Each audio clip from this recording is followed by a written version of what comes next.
लटनिया बरतउगे अबकिला लटनिया बरतउगे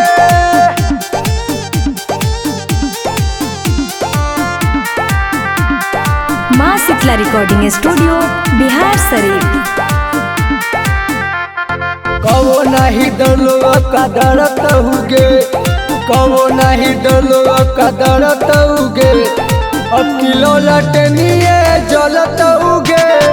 अब किलो लटनिए बरत हुगे कहो नहीं डलो का डरत हुगे कहो नहीं डलो का डरत हुगे अब किलो लटनिया जलत हुगे अब किलो लटनिया बरत हुगे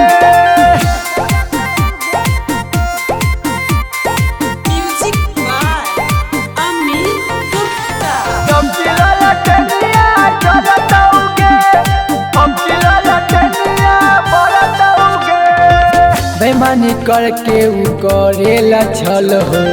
हैरा के देखी चाचा गईले बिछड़ हो हैरा के देखी चाचा गईले बिछड़ हो बेमानी करके उ करेला छल हो हैरा के देखी चाचा गईले बिछड़ हो केतनो बेमानी सब करत उगे केतनो बेमानी सब करत उगे अबकिला लटनिया जलत उगे अबकिला लटनिया बरत उगे बरत उगे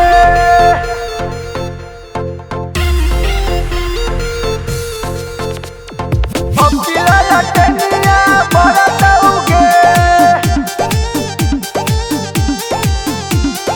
अबकिला लटनिया बरत उगे हाथी से जया जब अंत हो जइतै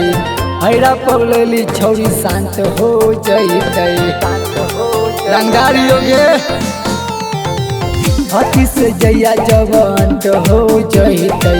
हैरा पगलेली छौरी शांत हो जइतै तीर छापयब की उखाड़त उगे तीर छापयब की उखाड़त उगे अबकिला लटनिया जलत उगे अबकिला